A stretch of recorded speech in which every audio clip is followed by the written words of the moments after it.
ओम श्री साईनाथाय नमः। ओम श्री साईनाथाय नमः। ओम श्री साईनाथाय नमः। सभी साईं भक्तों को नमस्कार। साथियों, कथा प्रारंभ करते हैं। जैसा कि पिछले भाग में आपको सुनाया था कि जी कुलकर्णी सरकार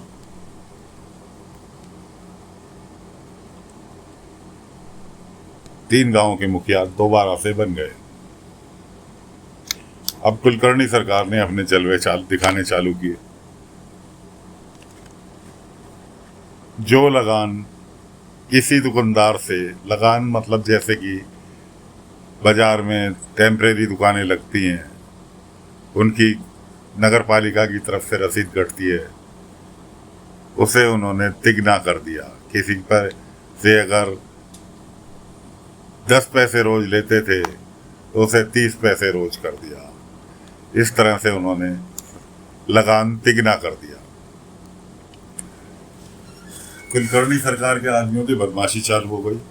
बाजार में फिर दोबारा से किसी से सामान छीन लेना, किसी से कुछ, किसी से कुछ। गांव वाले बड़े परेशान। दूध अगर 50 पैसे लीटर बिकता था तो वो 1.5 रुपए लीटर हो गया। इसी तरह से सब्जियों के दाम, अनाज के दाम, हर चीज के दाम तिगने। उधर गांव वाले बड़े दुखी। श्रीकांत अध्यापक जी जो थे, स्कूल के टीचर, मास्टर, वो गए थे नीमगांव। नीमगांव शिरडी से लगभग 70 किलोमीटर की दूरी पर है।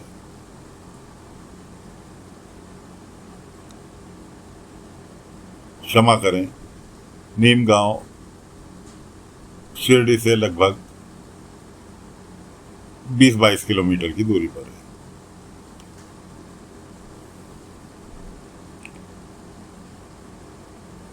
वहां पर से श्रीकांत जी लौट रहे थे तो वहां बस स्टैंड पर, जहां आने जाने का साधन मिलते थे, बस स्टैंड कह लो, घोड़ा तांगा स्टैंड कह लो, वहां पर खड़े थे। वहां एक सज्जन अपने बेटे को हाथ खींचते हुए स्कूल ले जा रहे थे। वो भी बस का इंतजार कर रहे थे कि बच्चे को स्कूल भेज दें। और वो बच्चा स्कूल जाने के लिए राजी नहीं था। क्यों नहीं था? कि मैं स्कूल नहीं जाऊंगा। श्रीकांत जी ने पूछा कि क्या हुआ? अरे साहब, रोजाना इसको स्कूल ले जाने में यही समस्या होती है। अभी 8 दिन पहले इसका दाखिला कराया और ये स्कूल जाने के लिए राजी नहीं। श्रीकांत जी ने उसे, बच्चे को समझाया, स्कूल जाओगे, नए नए नए दोस्त बनेंगे, नए नए सामान, नई नई चीज़ें सीखने के लिए मिलेंगी। उस बच्चे की समझ में आ गया और वो स्कूल जाने के लिए राजी हो गया। जो सज्जन अपने बेटे के लिए कराए हुए थे, आपस में परिचय हुआ तो श्रीकांत ने बताया, मैं इस शिरडी के स्कूल का अध्यापक हूँ। उन्होंने, सज्जन ने अपना परिचय दिया। मैं डिप्टी कलेक्टर हूँ पासी की तालुका में। अगर आपको भविष्य में किसी तरह की परेशानी हो तो मुझे अवश्य याद करना, मैं आपकी मदद करूँगा। मुझे बहुत खुशी होगी। आपने मेरे बच्चे की समस्या का समाधान चुटकियों में पूरा कर दिया। खैर, श्रीकांत अपने लौट आए। उधर शिरडी वो अपने हिलने से लग गए। वो सज्जन का नाम था चांदोलकर जी। तो चांदोलकर जी, अपने जो डिप्टी कलेक्टर अपने आप को बता रहे थे, चांदोलकर जी अपने रास्ते चले गए और श्रीकांत अपने रास्ते शिरडी आ गए। इधर उनकी पत्नी जीवताई बाबा से के पास आई भी थी और भी गांव की महिलाएं, पुरुष सब बाबा के पास आए हुए थे। अपनी समस्या लेकर, साईं आपसे हमें बहुत ज़रूरी काम है। बाबा ने कहा अभी फुर्सत नहीं है, पहले कतार में जो है पहले उसका काम निपटा दूं, उसके बाद तुम्हारी सुनूंगा। कतार में कौन था? कुत्तों को खाना खिला रहे थे बाबा, 3 कुत्ते खाना खा रहे थे और उनसे बात कर रहे थे कुत्तों से। अगर समूची रोटी तुम्हें दे देता तो तुम्हारा किसी का भी भला नहीं होता। आज मेरे पास एक ही रोटी है, तीनों को बराबर बांट दी है, तीनों जनों का पेट भर जाएगा। तो जीवताई बोली, साईं इन्हें कम से कम एक रोटी तो चाहिए होती है। बाबा ने कहा नहीं, इन्हें एक रोटी खाते ही नहीं कभी, एक रोटी मेरे पास ज़्यादा रोटी होती है, मैं इन्हें एक दी, जिस दिन भी एक दी है, थोड़ी 1/3 ही खाएंगे, बाकी को मिट्टी वगैरह लगा देंगे, वो दूसरे कुत्ते के खाने के काबिल भी नहीं रहती, इसलिए इनको 3 हिस्सों में बांट दी एक रोटी। अब ये तीनों का पेट भर गया। जो समस्या लेकर महिलाएं और पुरुष आए हुए थे वो बाबा की इन सभी बातों को सुनकर कहने लगे, साईं इसका मतलब आप ये कहना चाहते हैं कि हम महंगाई से ना डरें और जो कुछ है मिल बांट कर थोड़े में गुजारा करें। बाबा ने कहा सही समझे हो, ऐसा ही करोगे तभी सुखी रहोगे।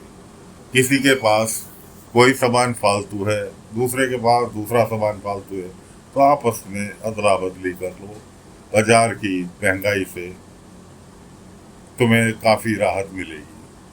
सबकी समझ में आ गया, सभी लोग अपने अपने घर को चले गए। उधर श्रीकांत जब लौटे तो सबसे पहले उन्होंने कहा बाबा साईं से मिलता चलो, तब घर जाऊं, पहले साईं से मिल लो। बाबा के पास आए और बातें उन्होंने भी आते आते सुनी थी, तो बाबा से कहने लगे साईं ये तो गलत है और मुझे नहीं लगता कि ये ब्रिटिश सरकार का लगाया हुआ लगान है, ये लगान तो मुझे कुलकर्णी सरकार का लगाया हुआ दिखाई देता है। तो जीव बीच में बोली, क्या आप सही कह रहे हैं? काफी समय के बाद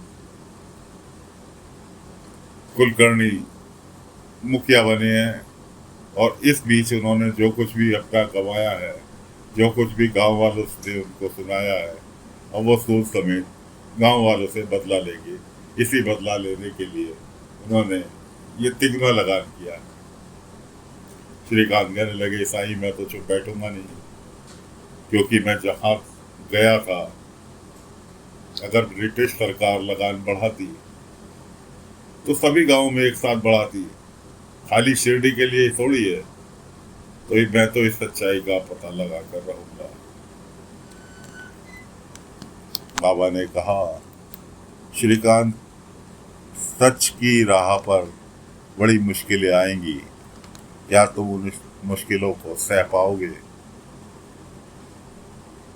श्रीकांत कहने लगे साईं आप अगर साथ है तो बड़ी बड़ी मुश्किलों का सामना मैं हंस के कर लूंगा।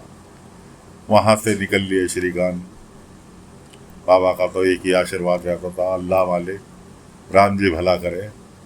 बाबा ने वही चीज दोहराई और श्रीकांत निकल लिए। श्रीकांत आए पाटिल जी के पास, पाटिल जी से माधव से सलाह मशवरा किया और सबने ये स्कीम जाहिर की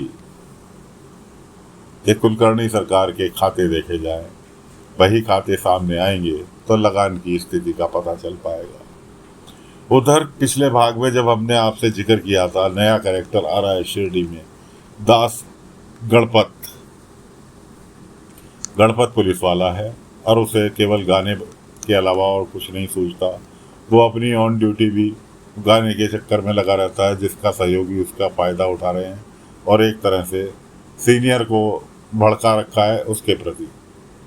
कोई सज्जन अपनी रिपोर्ट लिखाने आते हैं थाने में, सीनियर ने पहले ही उसका आउटडोर का काम बंद कर दिया कि तुम खाली ऑफिस में बैठ के काम करोगे।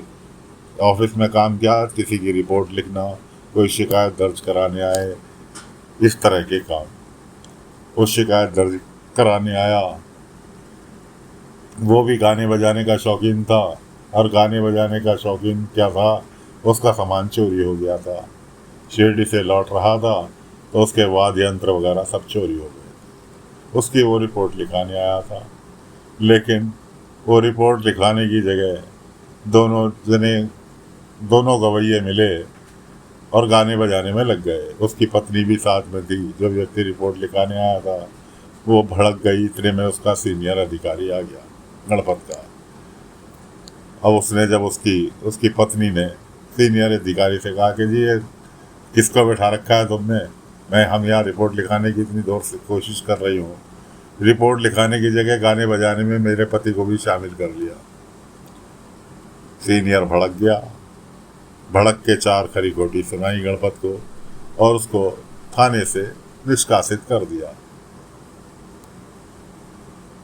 अब थाने से निष्कासित कर दिया क्या मतलब, एक तरह से नौकरी चली गई उसकी कि जाके गा बजा, तेरे बस की ये काम नहीं है। गणपत अपने घर आए, अपनी पत्नी को सुनाई और उन्होंने निश्चय कर लिया कि ये पुलिस की नौकरी मेरे बस का काम नहीं है। मेरी जिस चीज़ में रुचि है वही काम मैं अब करूँगा।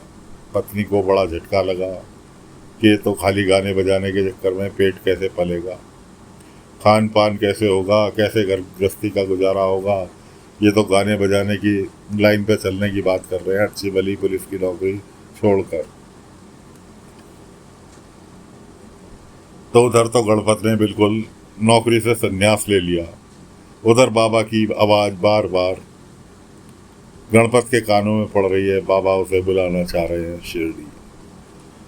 बाबा दिन में 2-3 बार उसको आवाज़ लगा देते हैं, कब आ रहे हो, तुम्हारा मैं इंतज़ार कर रहा हूँ, कब आ रहे हो, मैं तुम्हारा इंतज़ार कर रहा हूँ। बाबा की आवाज़ उसके कानों में पड़ती है लेकिन उसे दिखाई कुछ नहीं देता। कभी कभी तो वो सोते से भी उठ के बैठ जाता है बेचैन। किसकी आवाज़, कौन है, कहाँ है, क्या, कौन कौन आवाज़ दे रहा है, कौन बोल रहा है।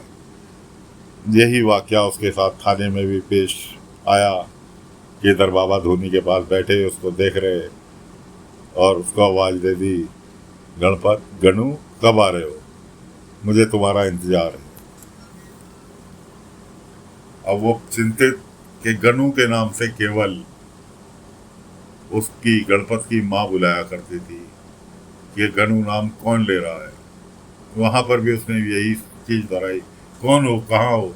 चारों तरफ को देखते हुए उसके साथी डर गए कि इस पर कौन सा दौरा पड़ा भाई, हम तो 2 ही जने बैठे हैं यहाँ। खैर गणपत ने निश्चय कर लिया कि वो नौकरी नहीं करेगा। अब वो गाने बजाने में जिस चीज़ का उसको शौक है उसी काम में वो लगेगा।